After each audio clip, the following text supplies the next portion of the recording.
దయచేసి పోలీసులకి మీరు గౌరవించకున్నా పర్లేదు, కానీ చెడు మాత్రం మాట్లాడకండి.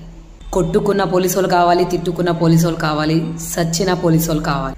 ఒకటి ఆలోచించుకోండి, సమాజంలో పోలీస్ వ్యవస్థ లేనిది సమాజం శూన్యం.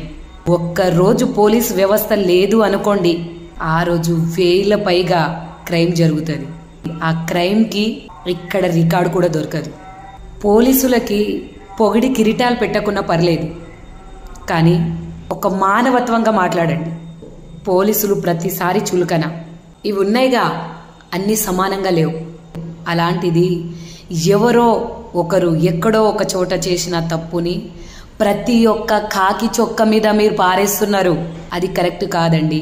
ఈరోజు వినాయక చవితి పండుగ పూట మీరందరూ ఫ్యామిలీలతో సంతోషంగా గడుపుతూ మీ ఇంట్లలో సుఖంగా ఉన్నారు. కానీ 100 కిలోమీటర్ల దూరంగా మా ఫ్యామిలీలను వదులుకొని బందోబస్తు డ్యూటీలు చేస్తున్నాం.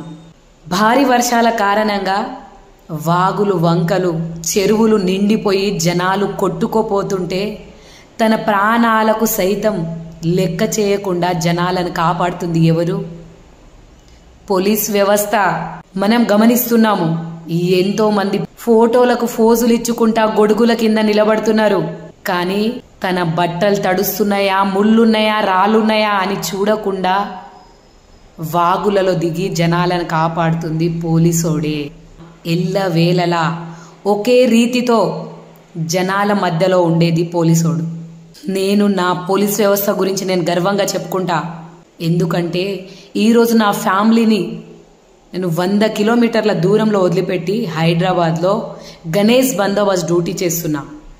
కానీ మీరున్నారే, వీళ్ళకేంది జీతాలు తీసుకుంటున్నారు, ఉద్యోగం చేస్తున్నారంట.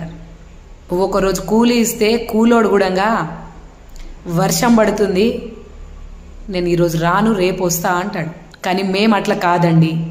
ఏ సమయంలో అయినా, ఏ అర్ధరాత్రి అయినా ఒక ఆడపిల్లకి అన్యాయం జరిగింది, అక్కడికి వెళ్ళాలి అమ్మా అని పోలీస్ స్టేషన్ నుంచి ఫోన్ వస్తే అర్ధరాత్రి 2 గంటలకి కూడా నేను ఆడపిల్ల అని మర్చిపోయి విధిలోకి వెళ్ళిన రోజులున్నాయి. ఎక్కడో ఒక దగ్గర ఏదో చెడు జరిగిందని ప్రతి ఒక్కరి పైన బురద జల్లొద్దండి. మా మనసులు తట్టుకోవు. కష్టం వచ్చినప్పుడు పోలీసోడు గుర్తొస్తాడు. జనరల్ టైంలో పోలీసోడు అంటే మీ అందరి కంటికి చులకనైపోతున్నాడు.